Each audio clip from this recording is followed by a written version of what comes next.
Thank you for joining me for another episode of Reading Together from Sea Harp Press.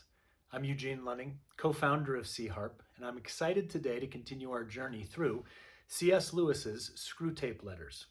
Just a reminder, this is actually not part of the Sea Harp catalog of books, but we do have some wonderful YouTube content about C.S. Lewis, as well as a great foreword that he wrote for Athanasius's On the Incarnation. So this is a HarperCollins edition, and what we do in Reading Together is I simply read with you and then pause here and there to bring in perhaps a piece of scripture, one of my own learnings or ponderings from this book, and frankly, just to have the joy of taking a reading journey with all of you. So in our last episode, we looked at letter 2 of the Screwtape Letters. In this episode, we'll move to letter 3. And I want to remind you, if you've never read Screwtape Letters, it is a fun, kind of playful way that C.S. Lewis has engaged from the opposite side, from the side of the devils, as they talk about how to go after a particular human being who they call the patient, and frankly, keep him away from God. So that's what the book is. You get to see sort of the imaginative, playful voice that Lewis brings to it. And again, here we go. We're going to be in letter number 3. My dear Wormwood, I am very pleased by what you tell me about this man's relations with his mother, but you must press your advantage.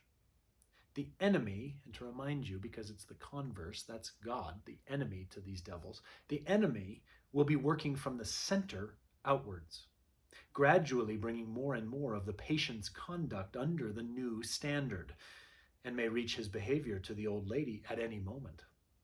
You want to get in first. Keep in close touch with our colleague Glubos, who is in charge of the mother, and build up between you in that house a good settled habit of mutual annoyance, daily pinpricks. The following methods are useful. And before we get to those methods that the demons are going to use to grab the patient and get in the way of his and his mother's relationship, let's pause for a moment. Before I recorded this, was on a walk with one of my friends, and we were talking about the reality, how do we bring the kingdom right into our families? I don't know if you, the viewer, yourself has children. I have 3 children. I'm married to wonderful Jenny. But let's be real. Sometimes the place that's most difficult to find consistency and to find sort of that spiritual dynamic in play is right here with the people who know you the best, and frankly have sometimes seen you at the worst. So what Screwtape is going to be talking about with Wormwood is how to take advantage of those friction points, those places where the Christian life can become sometimes the most difficult, right here under the roof where we're all trying to do life together and have meals together and not bicker over little things. So that's where this chapter is going to be going. And now we're going to get into the methods Screwtape advises for the family dynamic. Let's keep reading. 1. Keep his mind on the inner life. He thinks his conversion is something inside him, and his attention is therefore chiefly turned at present to the states of his own mind, or rather to that very expurgated version of them, which is all you should allow him to see. Encourage this. Keep his mind off the most elementary duties by directing it to the most advanced and spiritual ones. Aggravate that most useful human characteristic, the horror and neglect of the obvious. You must bring him to a condition in which he can practice self-examination for an hour without discovering any of those facts about himself, which are perfectly clear to anyone who has ever lived in the same house with him or worked in the same office. That's point 1, first method that Screwtape offers, and what a thought for us to consider. He starts by saying, keep his entire mind on the inner life, on those deep things that he's now experiencing as a new follower of Jesus. This is what we see in the early days of, say, the 2nd, 3rd, 4th century in the church.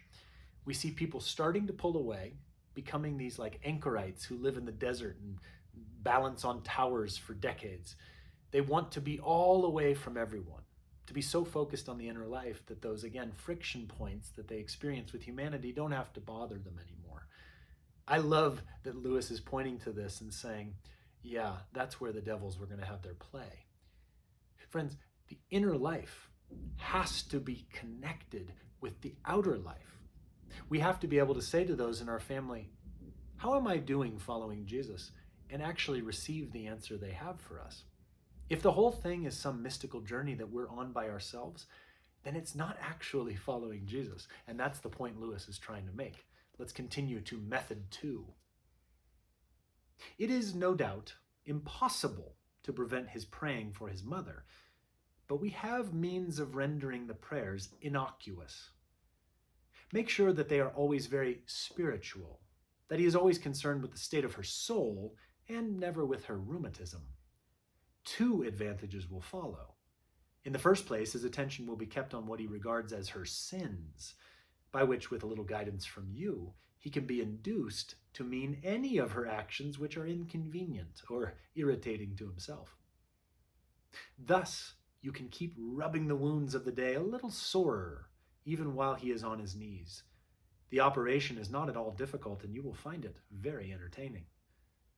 In the second place, since his ideas about her soul will be very crude and often erroneous, he will, in some degree, be praying for an imaginary person, and it will be your task to make that imaginary person daily less and less like the real mother, the sharp-tongued old lady at the breakfast table. In time, you may get the cleavage so wide that no thought or feeling from his prayers for the imagined mother will ever flow over into his treatment of the real one. I have had patients of my own so well in hand that they could be turned at a moment's notice from impassioned prayer for a wife's or son's soul to beating or insulting the real wife or son without a qualm. This kind of begs the question, this particular method of Screwtape, a question that I sometimes am afraid, honestly, to ask myself. I just hinted at it with the first method.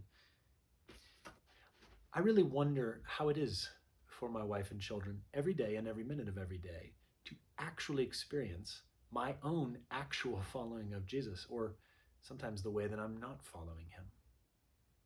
Do you ever stop to think about that for yourself? With those people who have the most transaction with your daily life, how's it going?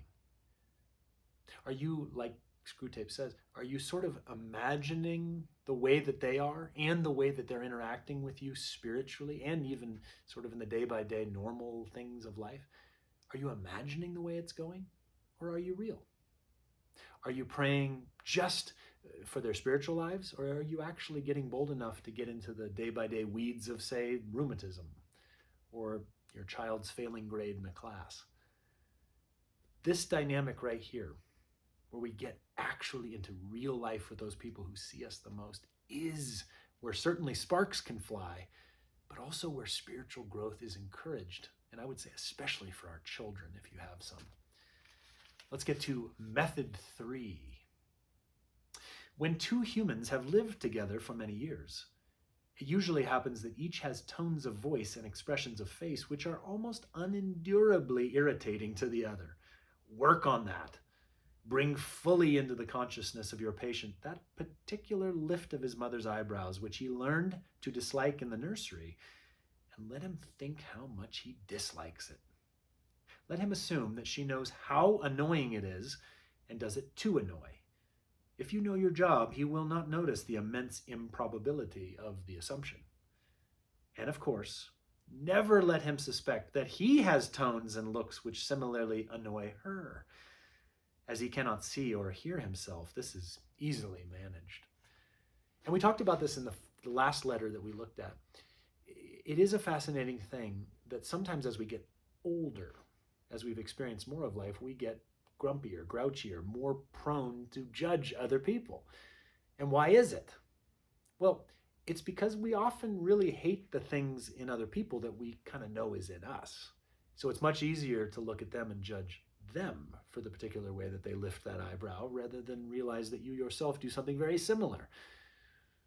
Friends, followers of Jesus need to get looser with the way that they look at other people, not narrower. We need to be the people who are all the more gracious the older we get because we realize our own fallibility. The demons certainly love when we get judgier That's where they feel like they're winning the game. And now we come to the last of the methods that Screwtape is going to teach Wormwood. Here we go, method 4. In civilized life, domestic hatred usually expresses itself by saying things which would appear quite harmless on paper. The words are not offensive, but in such a voice or at such a moment that they are not far short of a blow in the face. To keep this game up, you and Glubos, just to remind you, that's the demon who Lewis has said is going after the mother of the patient, you and Glubos must see to it that each of these two fools has a sort of double standard. Your patient must demand that all his own utterances are to be taken at their face value and judged simply on the actual words, while at the same time judging all his mother's utterances with the fullest and most oversensitive interpretation of the tone and the context and the suspected intention. She must be encouraged to do the same to him. Hence, from every quarrel they can both go away convinced, or very nearly convinced, that they are quite innocent. You know the kind of thing. I simply ask her what time dinner will be and she flies into a temper.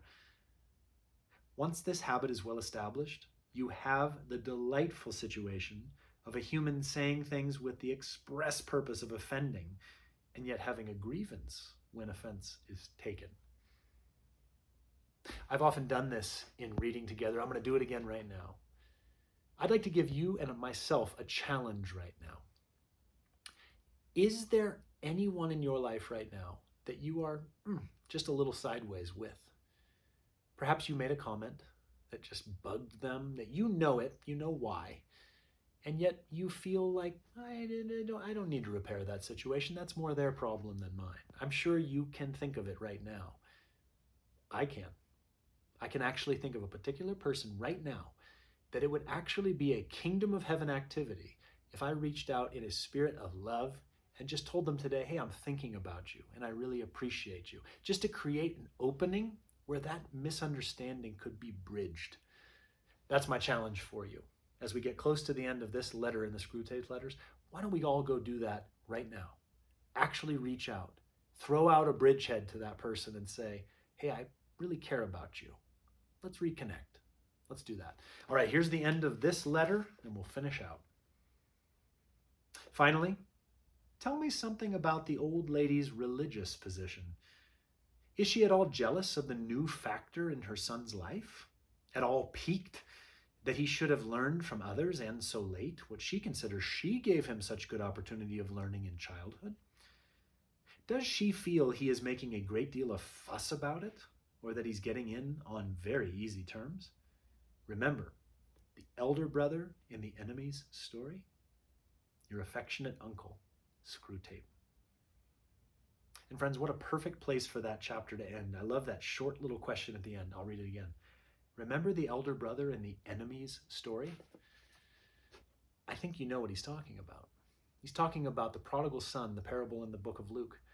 When Jesus tells the story of the one we call the prodigal, who gets the inheritance, runs off, and then spends it all with prostitutes and wild living, ends up slopping the hogs, and realizes he would love to have that food, and remembers that his father gives his servants everything they need.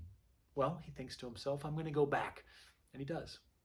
And his father, who had never ceased looking for him, sees him on the horizon, runs to him, throws his arms around him, yells to the servants, get the robe, get the ring, get the sandals. We're going to feast because my son was lost and now he's found. But what's Lewis talking about? He's talking about the other brother, the one who never left, the one who always did it just right, who farmed the fields, felt like he never even got a little lamb or goat that he could cook up with his friends. And what does the father say to him? My son, everything I have is yours. All of it is on offer to you.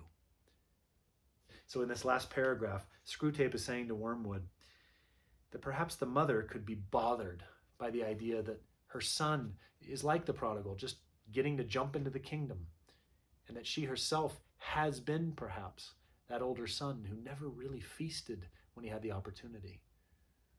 Friends, as we close out this letter, I want to offer this to you. Everything that Jesus has for you It's already yours. You could stop right this very minute and have deep union connection with the Godhead through what Jesus has done for you. You can pause, close your eyes, and by his shared spirit with you, that Holy Spirit who is the comforter, you can literally spend time in deep connection with the throne room of heaven. So let's not be elder brothers of the kingdom who have been slaving away at it, begrudging our Father that we don't feel like he gives us enough. Friends, all that the Father has is ours and right now. Thanks for joining me in this letter. That was letter 3 in the Screwtape Letters. I look forward to diving in again with you in our next episode, and I hope you have a wonderful rest of your day.